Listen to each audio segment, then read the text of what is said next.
नमस्कार दोस्तों। आज हम बात करेंगे सामाजिक समझौते के सिद्धांत की, जो होब्स, लॉक, रूसो तीन विचारकों ने दिया है। राज्य की उत्पत्ति के सामाजिक समझौते का सिद्धांत यह दैवीय सिद्धांत का खंडन करता है। इस सिद्धांत के द्वारा राज्य की उत्पत्ति एक समझौते के द्वारा समझी जाती है, यानी कि कोई संधि या समझौता हुआ लोगों में और उससे ही राज्य की उत्पत्ति हुई है। सामाजिक समझौते के सिद्धांत को सबसे पहले जो विचारक है वो होब्स हैं। होब्स ने 1651 में लेवियाथन नाम पुस्तक में सामाजिक समझौते के सिद्धांत की व्याख्या की है। होब्स भौतिकवादी विचारक थे और उनके लिए आध्यात्मिक सत्ता केवल काल्पनिक वस्तु मात्र थी। होब्स के समय में इंग्लैंड में गृह युद्ध चल रहा था, जिसका उनके विचारों पर प्रभाव दिखाई देता है। लेवियाथन एक काल्पनिक विशालकाय व्यक्ति है, जिसके एक हाथ में तलवार और दूसरे हाथ में धर्मदंड है, और यह एक निरंकुश शासन के रूप में दिखाई देता है, जो शक्ति से अपने कानूनों का पालन कराता है। होब्स सामाजिक समझौते के सिद्धांत को कई चरणों में बांटते हैं।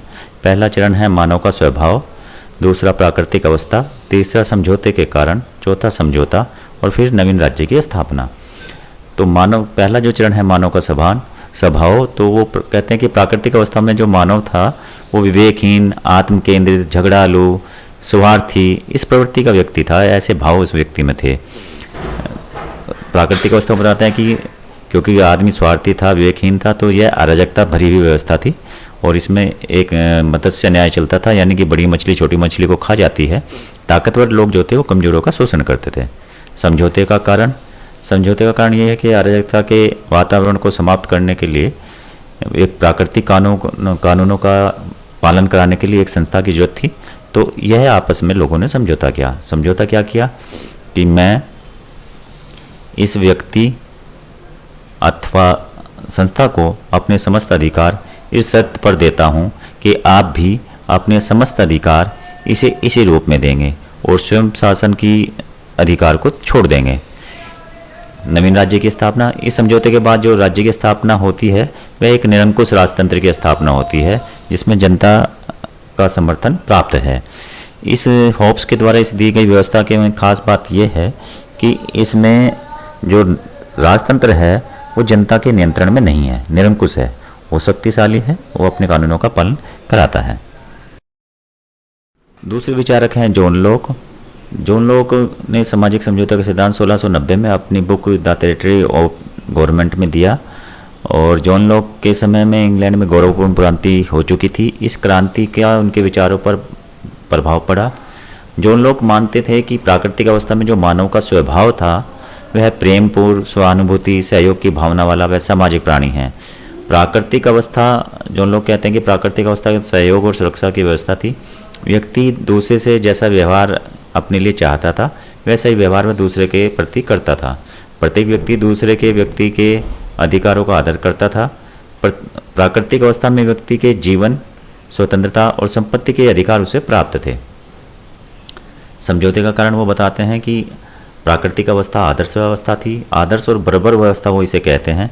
कुछ असुविधाएं इस व्यवस्था में होने के कारण प्राकृतिक नियमों की एक तो व्याख्या नहीं थी, और फिर दूसरा उन प्राकृतिक नियमों को लागू कराने वाली कोई संस्था नहीं थी। यह एक दुविधा थी, यह एक असुविधा थी, जिसके लिए समझौता करना पड़ा। लोग जो समझौता करते हैं वो दो समझौते करते हैं। एक प्राकृतिक अवस्था का अंत करता है पहले समझौते में, और दूसरे समझौते में शासित वर्ग के द्वारा प्राकृतिक नियमों के अनुरूप कानून बनाए जाते हैं। यानी कि जो समझौता हुआ वो शासन वर्ग और नागरिकों के बीच में हुआ, और शासित वर्ग जो है वो प्राकृतिक नियमों के अनुरूप ही कानून बनाएगा, उसी के अनुसार राज्य के सत्ता का संचालन करेगा। इस समझौते के उपरांत जो नवीन राज्य की स्थापना हुई वह संवैधानिक राजतंत्र की स्थापना, जिसकी वास्तविक शक्ति जनता में निहित है। तो राज्य कैसा हुआ? संवैधानिक राजतंत्र की स्थापना लोक के अनुसार होती है। तीसरे विचारक हैं जीन जैक्स रूसो। इन्होंने सामाजिक समझौता 1762 में द सोशल कॉन्ट्रैक्ट अपनी पुस्तक लिखी, जिसमें सामाजिक समझौते का सिद्धांत इन्होंने दिया है। रूसो मानते हैं कि मनुष्य स्वतंत्र पैदा होता है लेकिन सदैव जंजीरों में जकड़ा रहता है। यानी वो प्राकृतिक तौर पे तो आज़ाद पैदा होता है, लेकिन फिर वो परिवार, समाज, राज्य और प्रकृति के नियमों में बंधा हुआ होता है। रूसो के अनुसार मानव स्वभाव, प्राकृतिक अवस्था में मानव का स्वभाव सुखी था, सीधा था, स्वस्थ था, शांति प्रिय था और एकांत प्रिय था। रूसो का जो ये प्राकृतिक अवस्था में मानव का स्वभाव है, वो एक पशु के समान उसे मानते हैं कि उसे किसी चीज़ का ज्ञान नहीं था, विवेक उसका जागृत नहीं था, बुद्धि का विकास नहीं हुआ था, तो वह शांत भाव से जीवन व्यतीत कर रहा था। प्राकृतिक अवस्था वो बताते हैं कि प्राकृतिक अवस्था में मनुष्य प्रकृति की गोद में रहता था, उसका जीवन एकाकी था तथा सादगी से भरा हुआ था, पशु के समान था, जिसमें विवेक का अभाव था, अकेला जीवन व्यतीत करता था। तो यह है पशु के समान जीवन अकेले व्यतीत करता था, कोई परिवार भी उस समय पे नहीं था। समझौते के कारण वो बताते हैं कि प्राकृतिक अवस्था जो थी एक आदर्श अवस्था थी, यानी कि आदर्श और बर्बर व्यवस्था उन्होंने कहा है। आदर्श अवस्था में भी मनुष्य में ज्ञान का विकास धीरे धीरे हुआ। उस ज्ञान के विकास के कारण कुछ व्यक्ति एक स्थान पर मिलकर रहने लगे, जिससे परिवार का विकास हुआ, परिवार अस्तित्व में आया, और परिवार के अस्तित्व में आने से मनुष्य में संपत्ति का ज्ञान हुआ, जिसके कारण उसे फिर आपस में संघर्ष करना पड़ा। संपत्ति का ज्ञान होने से एक परिवार दूसरे परिवार से लड़ने लगा, और जो ताकतवर थे वो कमजोरों का शोषण करने लगे, और इससे समाज में हत्याएं और ये जघन्य अपराध भी बढ़ने लगे। समझौता के रूसो के अनुसार जो समझौता था वह युद्ध और संघर्ष के वातावरण का अंत करने के लिए सभी व्यक्ति एक स्थान पर एकत्रित हुए और उनके द्वारा अपने संपूर्ण अधिकारों का समर्पण किया गया। किंतु अधिकारों का यह समर्पण किसी एक व्यक्ति विशेष ने नहीं बल्कि संपूर्ण समाज के लिए किया गया, जिससे एक सामान्य इच्छा का उदय हुआ। तो रूसो का समझौता किसी दो व्यक्ति या व्यक्तियों के समूह के बीच में नहीं होता, वो सभी व्यक्ति समान रूप से अपनी इच्छा से समाज को अपने अधिकार सौंपते हैं, और समाज को जो वो अधिकार सौंपते हैं तो उससे एक सामान्य इच्छा का उदय होता है।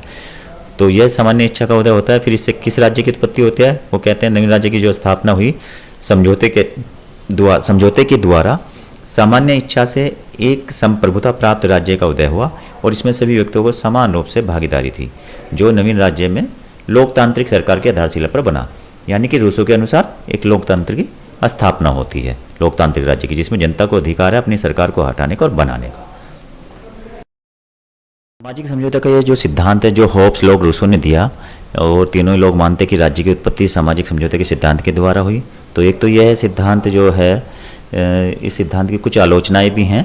आलोचना पहली यही है कि इस सिद्धांत का कोई ऐतिहासिक आधार नहीं मिलता, यह कल्पना पर आधारित सिद्धांत है। दूसरी इसकी आलोचना यह है कि प्राकृतिक अवस्था और सामाजिक अवस्था को अलग अलग करके नहीं आंका जा सकता। ये प्राकृतिक अवस्था और फिर सामाजिक अवस्था दोनों एक ही है, इस तरह का कोई ऐतिहासिक साक्ष्य नहीं है कि प्राकृतिक अवस्था रही हो और फिर सामाजिक अवस्था ही हो। तीसरा जो ये राज्य को जो है एक ऐच्छिक संस्था मानते हैं, और राज्य के नागरिकता या सदस्यता ग्रहण करना भी ऐच्छिक है कि आप अपनी मर्जी से सदस्यता ले सकते हैं और छोड़ सकते हैं। तो यह भी निरर्थक है, निराधार है, क्योंकि राज्य ऐच्छिक संस्था नहीं है। हम समझते हैं कि राज्य एक विकास का क्रम के अनुसार विकास हुआ है, एक प्राकृतिक संस्था है। उपरोक्त आलोचनाओं के बावजूद भी हम ये नहीं कह सकते कि सामाजिक समझौते का सिद्धांत का कोई महत्व नहीं है। यह समझौता 17वीं व 18वीं शताब्दी में खूब इसका प्रचार प्रसार रहा, मान्यता इसे प्राप्त रही। 19वीं शताब्दी के प्रारंभ में आकर इसका फिर कहीं इसे नकारा जाने लगा। इस सिद्धांत का महत्व इसलिए भी है कि इससे पूर्व जो सिद्धांत थे, जैसे देवीय सिद्धांत, जो देवीय देवता के द्वारा राज्य की उत्पत्ति मानते थे, उसका खंडन ये करते हैं। तीसरा, संप्रभुता का जो है वो हमें प्रथम बार सामाजिक समझौते में ही दिखाई देता है कि संप्रभुता राज्य में निहित होती है, और इस प्रकार यह संप्रभुता राज्य।